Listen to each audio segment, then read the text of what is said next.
আচ্ছা, আমাকে একটা কথা বলো, পুরুষ কিসে আটকায়? রূপে আটকায়, গুণে আটকায়, মায়ায় আটকায়। আসলে পুরুষ আটকায় কিসে? এক দেশের এক রাজা ছিল। তার এত ধন সম্পত্তি থাকা সত্ত্বেও তার জীবনে মনে হচ্ছে ভালোবাসার অভাব। তাকে একা একা বোধ হচ্ছে। তাই সে আর এক দেশের এক রাজকন্যাকে বিয়ে করে আনলো। বিয়ে করে আনার পরও তার মনে হচ্ছে তার জীবনে ভালোবাসার অভাব। সে আরো একটা বিয়ে করলো, কিন্তু তারপরও তার মনে হচ্ছে জীবনে ভালোবাসার অভাব।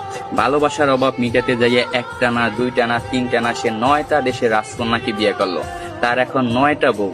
তারপরও তার মনে হচ্ছে জীবনে ভালোবাসার অভাব। এট লাস্ট সে তার প্রধান দাসীর প্রেমে পড়ে গেছে। 9টা বউ থাকা সত্ত্বেও রাজা যখন দাসীর প্রেমে পড়ে গেল, এটা সমাজ মায়া নিল না। তার বউরা তো একেবারেই নিল না। তার বউরা রাজাকে প্রশ্ন করলো, এমন কি জিনিস আমাদের ভিতরে নাই যেটা ওই দাসীর ভিতরে আছে? আপনার যদি বউ দরকার হয়, আপনি অন্য কোনো রাজার মেয়েকে বিয়ে করবেন, আপনি দাসীকে কেন বিয়ে করবেন? তখন রাজা বলল, 9টা বউ থাকা সত্ত্বে আমি রাজা হইয়া দাসীর কেন প্রেমে পড়লাম, এটা শুধু আমি তোমাকে না, পুরো বিশ্বকে দেখাবো। এটার জন্য আমি কালকে বড় একটা অনুষ্ঠানের আয়োজন করা হবো। ওই অনুষ্ঠানে আমি প্রমাণ করাই দেব আমি রাজা হইয়া কেন দাসীর প্রেমে পড়লাম। পরের দিনকে একটা বড় অনুষ্ঠানের আয়োজন করা হলো। ওই অনুষ্ঠানে 10টা থালা ছিল। 10টা থালা 10 রকমের সম্পদ দিয়ে ভরপুর ছিল। কোনোটায় টাকা, কোনোটায় সোনা, রূপা, হীরা, মুক্তা ইত্যাদি ইত্যাদি দিয়ে 10টা থালা ভরপুর করা হয়েছে। 10টা থালা ভরপুর করার পর রাজা সবাইকে বলল, এই 10টা থালায় 10 রকমের সম্পদ আছে।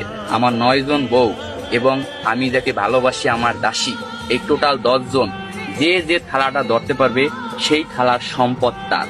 এই কথা শোনার সাথে সাথে তার যে 9টা বউ ছিল দৌড়াইয়া যাইয়া এক একজনে এক একটা থালা ধরলো, কিন্তু তার যে দাসী সে দাঁড়াই ছিল, সে কোনো প্রকার থালা ধরলো না। তখন রাজা প্রশ্ন করলো তার দাসীকে, কি হলো, তুমি সম্পদ কেন ধরলা না? আমি তো বইলাই দিছিলাম যে যে যে থালা ধরতে পারবে সেই থালার সম্পদ তার। তখন দাসী বলল, কে বললো আমি ধরি নাই? আমি তো আমার সম্পদ ধৈরেই দাঁড়াই রয়েছি। রাজামশাই, আপনি ভালো করে তাকাই দেখেন, আপনার জামা আমার হাতে ধরা। আমি আপনার জামা দইরা বইছি। আমার কোনো ধন সম্পদ চাই না, আমি আপনাকে চাই। আমি যদি আপনাকে পাই, এরকম ধন সম্পদের আমার অভাব হবে না। আমি কিছুই চাই না, শুধু আপনাকেই চাই। আমি তাই আপনার জামা দইরা দাঁড়াই রেছি। তখন রাজা অস্ত হাসিতে হাইসা পড়লো এবং সবাইকে বলল, দেখো রাজদরবার বাসীরা, তোমরা সবাই দেখো, রাজার 9টা বউ থাকা সত্ত্বেও রাজা কেন দাসীর প্রেমে পড়ছিল। আসলে পুরুষ কখনো টাকা, পয়সা, রূপ, যৌবনের মায়ায় পড়ে না। পুরুষ আটকে যায় নিঃস্বার্থ ভালোবাসা।